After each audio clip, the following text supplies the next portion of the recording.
Am I wrong for leaving a wedding to go eat at McDonald's? Hi, I'm female 25. Recently, my colleague, 31 female, invited me to her wedding, which happened yesterday. I was super excited and happy for her. Just in case, I asked her if there were any guest fees. She said, "No, you don't need to pay me anything." On the day itself, everything went well until the reception, dinner time. To my shock, I was presented with the wedding menu that had prices on it. For example, steak, $50. Everything was ridiculously expensive, including the vegetarian options. At first, I wanted to question her because, well, she lied to me that I didn't have to pay for anything, but it was her wedding and I didn't want to spoil her day by embarrassing her in front of everyone. I have never been to a wedding where you've had to pay for dinner. Like, that is bonkers to me. Also, note, I've only been to Afghan weddings and we kind of pride ourselves in making sure everyone is full on food and we pride ourselves on dinner, honestly. So maybe that's why. Is it normal to pay for food at a wedding? However, the only other option was to simply not eat, as I didn't bring enough money for both a meal and a ride back. But this was completely unfavorable as I had skipped my lunch to save space for the wedding meal and was pretty hungry. I'm guilty of this. When I know I'm going to an event or a wedding, I will most definitely not eat anything all day because I'm gonna grub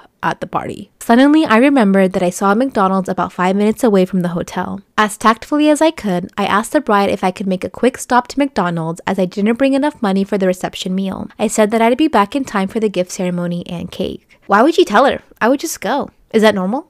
I thought she'd agree, but to my horror, she got really upset. She said that she put in so much effort to get this Michelin star restaurant service, yet I still wasn't happy. That I was trying to bring her down by saying that I'd rather eat McDonald's. Yeah, not gonna lie, but McDonald's hits the spot when you're hungry. Alarmed, I said that I didn't mean it that way. I just didn't have the cash for it. She then scoffed and said, "Whose fault is that?" Although I was trying to keep my anger, those words really pissed me off. So I told her, "You were the one who lied that I didn't need to pay anything." Getting angry as well, she replied, "What I meant was that there was no attendance fee. You literally assumed that you'd get a free 5-course dinner. Wow, you're cheaper than I thought." With a glare, she asked me to leave her wedding. I did, struck dumb and rather hurt. And on my way home, I grabbed a Big Mac, LOL. Back at home, I told my boyfriend everything and asked if I was an asshole. He thought it was a funny story, but said I was an asshole. If I didn't have the money, I could always pay her back later. In his exact words, he said, "You chose the wrong time to be stingy." My other friends agree as well, saying that it was not tactful of me for doing that at the wedding. And although she lied, I should have just brushed it off instead of dampening her happy spirits. After hearing their opinions, I feel quite guilty and embarrassed. However, that one little part of me still thinks that it's justified because 1, she lied to me, and 2, publicly humiliated me. Please help me out here. Am I the asshole? I don't know why you went up to her and told her that you were leaving. Just leave. I don't know why you felt the need. If someone came up to me at my wedding and said, "Hey, I'm gonna get McDonald's," I would get rubbed the wrong way too. It's like, what, you don't want to get the food that I'm providing? But I would also never expect someone to pay for a meal at my wedding. Am I in the wrong for trying to get a colleague to cheer up and smile? I, 60 female, am a supervisor working with 3 colleagues. I normally have 4, but we were short-staffed, so Mandy, 30 female, had to take on extra duties and had less breaks yesterday. We worked 11 hours yesterday, 6 a.m. to 5 p.m., and stayed in accommodation provided by work. We had an early start today and signed on at 4 in the morning. Mandy was the last to show up, but to be fair, she was still on time and was obviously in a bad mood. She was quiet, didn't speak unless we asked her something, and kept to herself as we were getting ready to depart. I'm a very happy person, even in the morning, and it doesn't take much effort to be happy and smile, so it bothered me that she was so sullen. She said to another colleague that she was tired. I scoffed and said that she's young and has no reason to be tired. When pouring milk for her cereal, she stopped, put the carton out to thaw and said, "It's frozen," with a blank look. I told her it wouldn't hurt her to smile while another colleague said, "Let it go," in the tune of song from Frozen. I thought it would be a nice idea to play the song and have us all sing along to it to try and bring her mood up. I played it, but she was on her phone and using the work app. So just as the chorus came on, I wrapped my arms around her from behind and started dancing and singing the song. She didn't seem very interested, so I upped the dancing and twisted and swayed. She suddenly exclaimed and said, "My back!" And I thought that she was faking pain to get out of dancing, so I scoffed and said, "Oh, that's what everyone says," and kept dancing with her. That's when she snapped and yelled that she actually has a back injury, got out of my arms, and sat outside by herself. She never once mentioned that she had a back injury while working the day before, but apparently she injured it on the job in December and is still in physical therapy for it. And my dancing twisted it and hurt her. I said I was sorry for her back, but I was just trying to make her not be so mopey, because being around someone like that is no fun. She told me that she can't help being quiet in the morning because she isn't a morning person and she was tired and now quite sore. To me, that's not an excuse, and I told her such. Now she's barely spoken to anyone unless it concerns work. Am I in the wrong for just wanting her to cheer up and have some fun?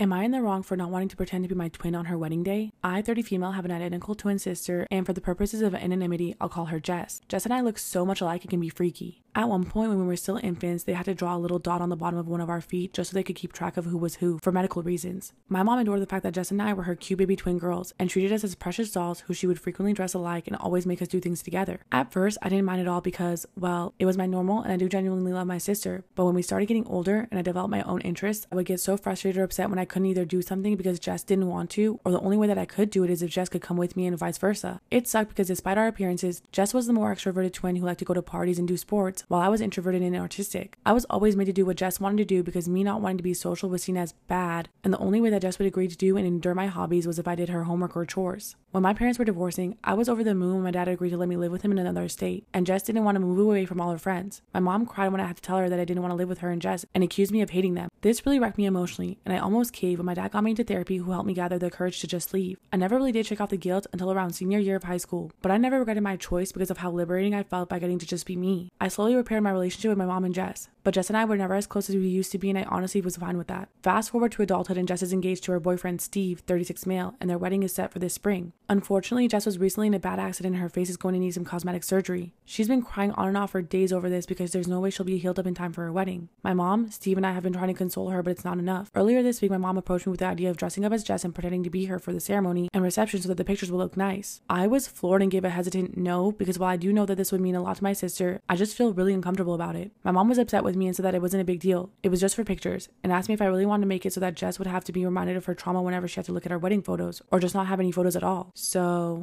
Am I the asshole for ignoring my boyfriend after our vacation because he brought his brother along? I'm male 23, I'm a pharmacy student, and my boyfriend of 4 years, male 32, is a lawyer. Between the stress at school and the stress of his job, we barely see each other or have any intimate time. So we took a vacation where it would be about us regaining that lost intimacy. But day 2 of our vacation in Turks and Caicos, someone's knocking on our door. To my surprise and complete confusion, it's my boyfriend's brother, male 29. I ask what he's doing here, and he says my boyfriend invited him. My boyfriend looks sheepish but says it would be a good time to bond with his brother.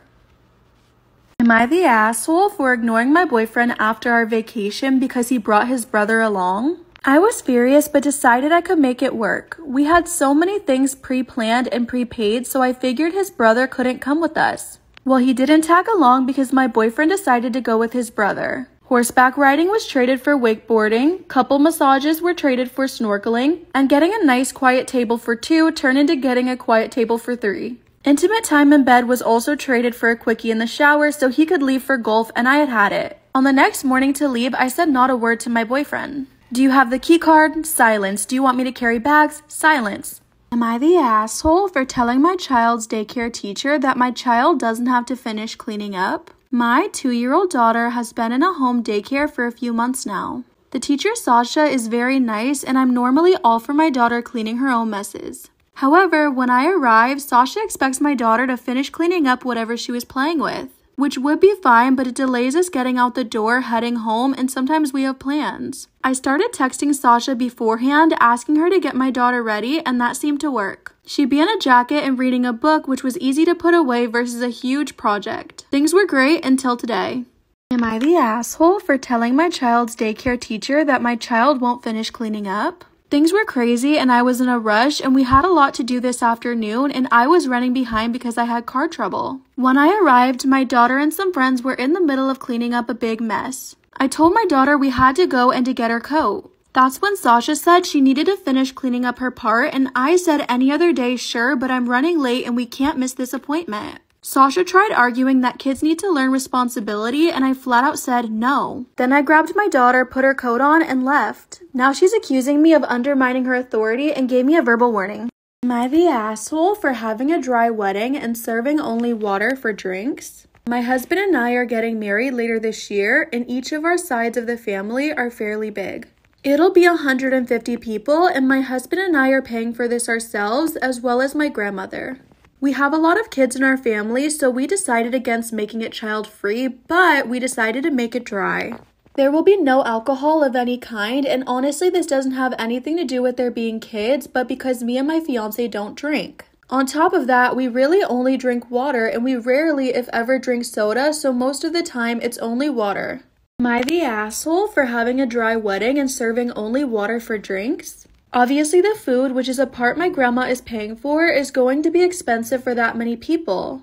There will also be so many choices to choose from, but only water will be provided. We don't want to pay for alcohol or soda, and it's just a large added expense when we can do filtered water for a much cheaper cost. Well, when my family and friends found out, some of them got really angry. They said we could have at least had an open bar, or we should have at least had soda, because how can we expect everyone to drink only water? The kids will be upset and the wedding will be boring.